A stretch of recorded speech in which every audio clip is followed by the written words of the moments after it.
Hey everybody. Good morning. It is Monday. I don't even know what day it is actually. Let's check. It's Monday, August 19th.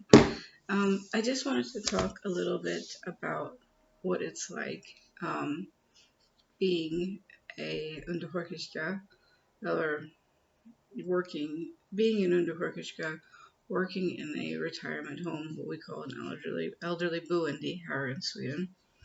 Um, Underhorkishka, if I was going to translate that to in English, or like from what I from what I understand, it looks like it's an LPN. We have vårdbiträde, which would be like a CNA, underhorkishka, which would be an LPN, and then we have sjuksköterska, which would be an RN. Um, when I took my underhorkishka back in 2020, it took me 2 years. Um, I got a specialization in psychiatry, and so basically we read more and learned more about psychiatry or psychiatry towards the last term of my schooling. You can choose. There's like two different ones that most people choose, or there's three different ones I think that most people choose between, and that is acute, which is like working in the emergency room or hospital, stuff like that. And then there's psychiatry, and then there's also demens, which is dementia, Alzheimer's, and stuff like that. And those are pretty much, I think, the three, unless I could be wrong, that that I've seen offered. So we learned about psychiatry and psychology and stuff like that towards the last term, and it was really interesting, and it's useful.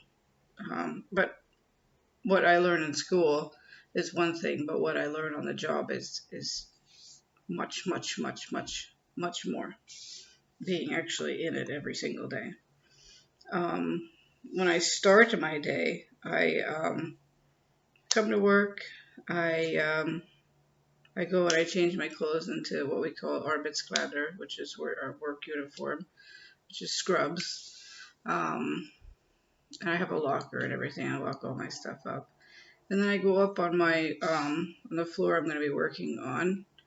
And I work primarily on a psychosomatic um, floor, but I do float when need be around to other departments. I do that actually quite often. Um, so I work some days I work in one department, some days I work in 3 or 4 different departments. It just depends on if they need help and if we're shorthanded or whatever, and that's fine. I don't mind running around to different departments, helping and hopping in and helping out. So after I come up to my floor, I usually check and see who's working, check and see which department I'm going to be working in, and then I take a daily report. And those people that work during the day, if I'm going to work night shift or kväll, like we har dog, kväll, or natt. Dog is like from 7 to 4. Kväll can be from like 1 to 9 or 4 to 9, depending on when you start. And natt is primarily 9:30 till 7 in the morning. So if I'm going to work kväll, which is say I start at 1 o'clock and I end my day at 9 o'clock, 1 in the afternoon until 9 p.m. at night. I go in and I take report from those people that work during the day. They let me know what's going on with every patient, how everybody's doing, if anything happened during the day, anything I need to do special during my shift, and they pretty much just let me know what's going on and what has happened under the day. And usually I'll ask what happened under the night as well, so I can get a little extra background information of if anything happened during the night as well. So I usually ask a lot of questions because I want to know. Um, yeah, I want to know as much as I can going into my shift.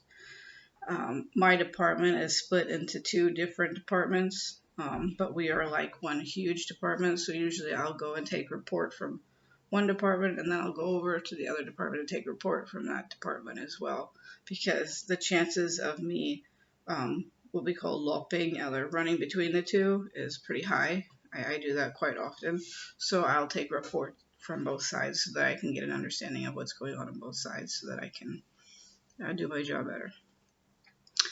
Um, After I take report and I learn what's going on for the day, then I usually check and see who's going to be leaving, who's going to be coming in, who needs to go and take a break, who am I taking over for, how many people we have on staff, and whatnot.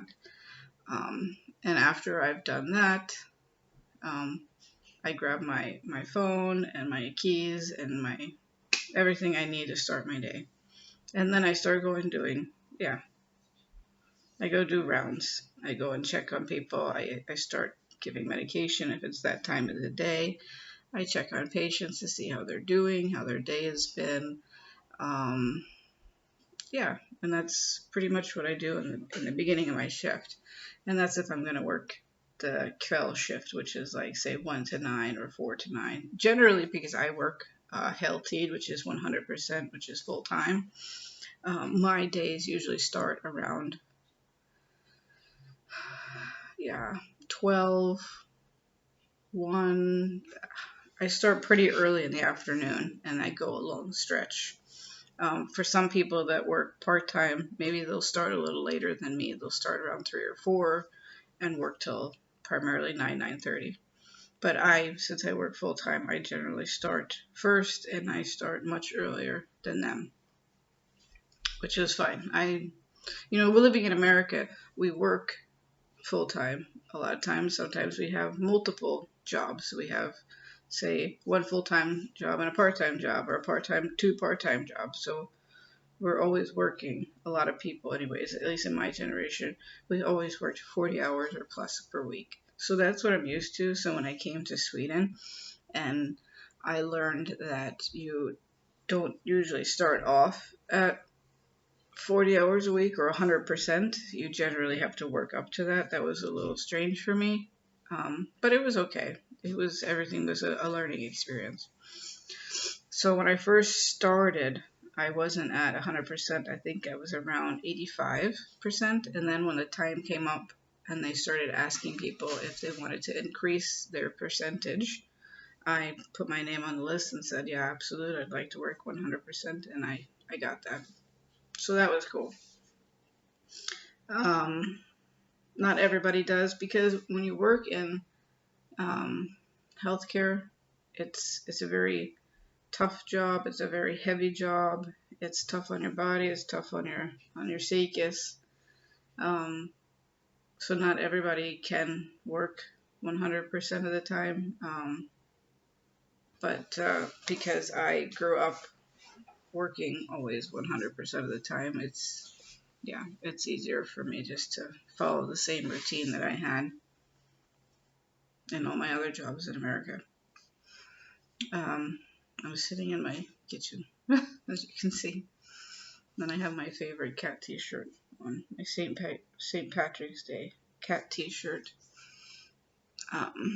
But yeah, so that's pretty much what I do. And then we also we prepare for the dinner service. We set the table. There's like a lot of different things that we do. And besides just taking care of the patients, which is our main priority, there's a lot of little things we do. Like we take out all the trash, we set the tables, we take all the stuff off the tables, we do all the dishes, we make the breakfast, lunch and dinner the kitchen makes, but we serve it. What else do we do? We wash all of their clothes. Like each department has a certain day, and say today is Monday and that's my day, I take the whole department's clothing from all the different patients that live there, and we go downstairs to the basement and we wash all their clothes, we dry all their clothes, we fold them, we iron them if need be, and then we disperse them back into their rooms.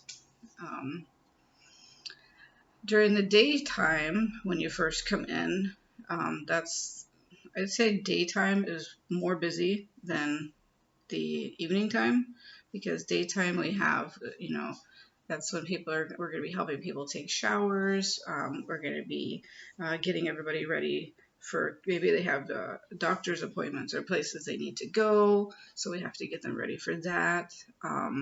We have a lot of activities during the day as well, so um, and there are different times during the day, like say 10 o'clock, 1 o'clock, 3 o'clock. So there's different types of activities going on all day long.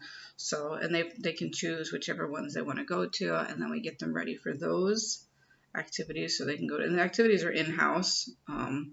Sometimes they take them out, like go on walks and stuff like that as well. But it depends on the weather, of course. So there's lots of different activities during the day, and the most popular activities I'd say start at 10 o'clock and 3 o'clock, because 10 o'clock is usually like bingo or de cafe, which is like music and cake and coffee, and then around 3 o'clock it's usually like films or it's underholdings where people come and they talk about different history and different things like that from in the village. Or we have the local church come in and they sing and they do different, like the choirs come in and stuff like that. So it's really, really cool. They have a lot of different activities for them to do during the week. And then we have like a little shop, in-house shop, where they can, it's open 2 days a week for about 3 or 4 hours that day.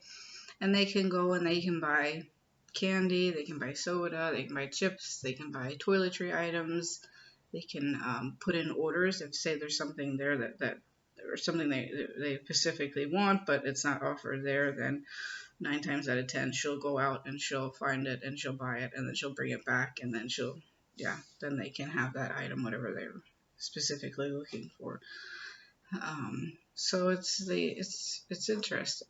I've never worked in a retirement home in America, so I don't know the differences there. But any of you that do work in a retirement home in America, feel free to comment if you hear anything different or if it sounds similar to what you do or what you have offered at your communities in America. So and pretty much we have fika, which is like really popular here in Sweden. I can imagine it's called something different in America, but we have that pretty much every day around between 2 and 3. And we, each department, the people that live there, they sit down, we serve them coffee or tea, whichever they prefer, and then some type of cake or cookies, and they can talk. Sometimes we'll do what we call frågesport, which is we sit down with them, and it's like trivia questions and stuff like that for them. If you hear things, I have my window open behind me, so I hear people outside, and I hear people mowing the lawn and different things, and my son is in the living room playing Fortnite as well. So, and there's my dog. He just woke up. He heard something outside, so he's gonna go investigate. He's so funny. Sorry. But yeah, so it's a wonderful job. I love my job. It's really a lot of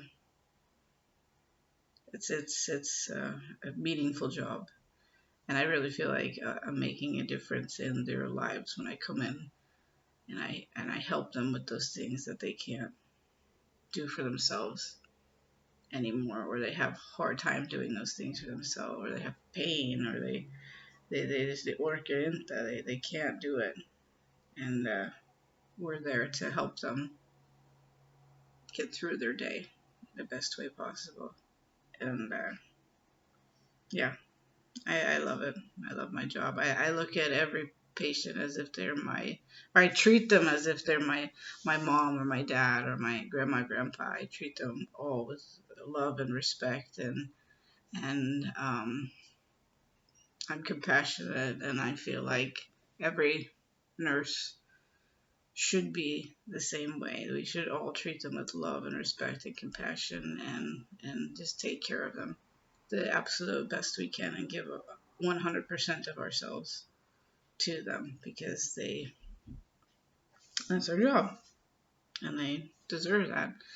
Not all patients are nice, not all patients are respectful, um, but being a nurse, you are to treat every patient with the same level of respect that you treat every other patient, even if they're not being very nice or they're not being very respectful. You have a job to do, and your job is to be professional in every situation possible. So, and that's what I do, and that's what I try to tell new people when I start training them as well. Um, that yeah, that's our job. I'm drinking coffee and my Super Mario Odyssey, but yeah, it's a fun job. I don't draw blood or anything like that at my job. I can. I was trained to do that. Um, but I don't do that at my job. The work workishka, the RN, she does it, or sometimes we have OSL nurses come in and they help out the RNs to take care of the patients. So we have a lot on our plate, so we don't really do that. Um, I do other things. What we have is delegearing, which is medicine delegearing, and where we can give medicine, and we can do different things, and you have to take a test, pass a test, and then the nurse has to make a decision whether or not you are, you know, can do that job. And I have taken all of them that I can, and I have all of them that I can. So it's easier for me to float around from department to department and help in because I can do all the different um, requirements needed for different patients. Um, and I set myself up for that because I wanted to have as much as possible because I wanted to be able to help as many people as I can. I wanted to be able to do as much as I can without having to make a call and waiting on somebody to do it for me. So I took all the tests I possibly could and all the proofs and everything, and so that I could do everything without having to make a call or waiting on anybody and then wasting time and not being able to go to the next patient because I was waiting on somebody else to come in and do something for me that I could do myself if I made the effort. So yeah, so I disperse medicine, I do insulin, I do blood pressure checks, and what else? I take care of people with catheters and feeding tubes and all different things like that. But I don't draw blood because we don't do that there. Yeah, I can. If I were to get another job and I were to work in the hospital or I were to work in a walk-in clinic or something like that, then I could draw blood there. But at my facility, um, that's left up to the RNs. They take care of all of that, so we don't have to. Um, but I do other types of injections and things like that.